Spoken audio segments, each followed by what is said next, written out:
amis, c'est Wendell Benjamin Etienne D-Web. Je vous souhaite la plus cordiale bienvenue. Aujourd'hui, je vous apporte un très bel épisode intitulé « C'est humain ».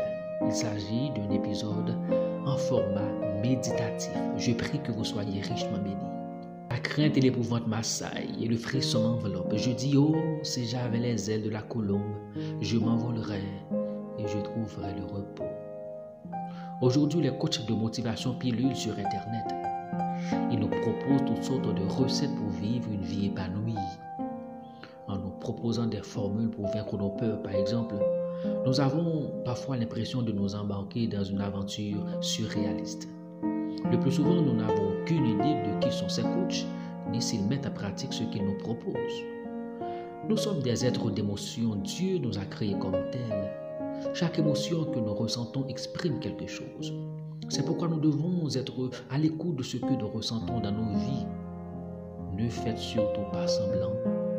Malheureusement, beaucoup de nos conducteurs spirituels, en voulant se montrer tellement forts, spirituellement virils, nous cachent leur vrai visage et la réalité de ce qu'ils expérimentent au quotidien. Ils sont en réalité des humains comme nous, avec leurs forces et faiblesses, leurs peurs, angoisses, stress, défis, etc. Si vous ne vous sentez pas bien émotionnellement, c'est tout à fait normal. Dans le jardin de Gethsémane, Jésus avait l'esprit abattu. Mais il était suffisamment intelligent pour faire connaître à son Père ce qu'il était en train de traverser. Avez-vous peur en ce moment?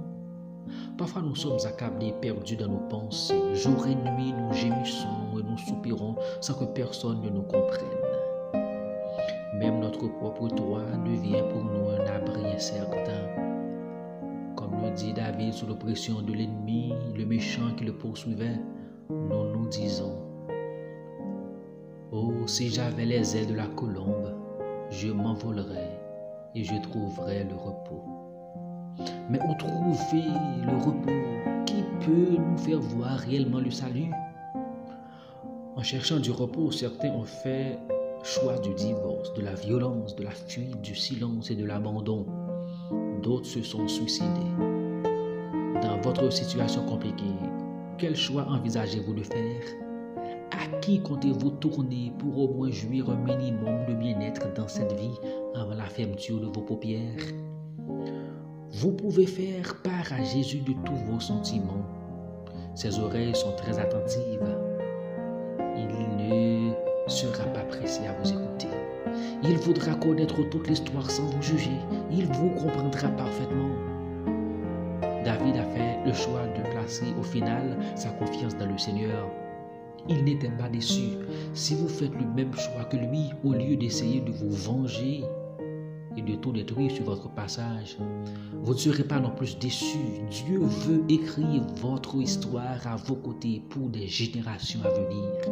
Rappelez-vous ceci: il est humain de ressentir l'angoisse et l'épouvante. Voudrez-vous maintenant réfléchir sur ces deux questions? Comment exprimez-vous généralement vos émotions? 2. Quand vous êtes angoissé, faites-vous souffrir les gens de votre entourage? Si oui, en quoi serez-vous différent après cette méditation? Merci beaucoup.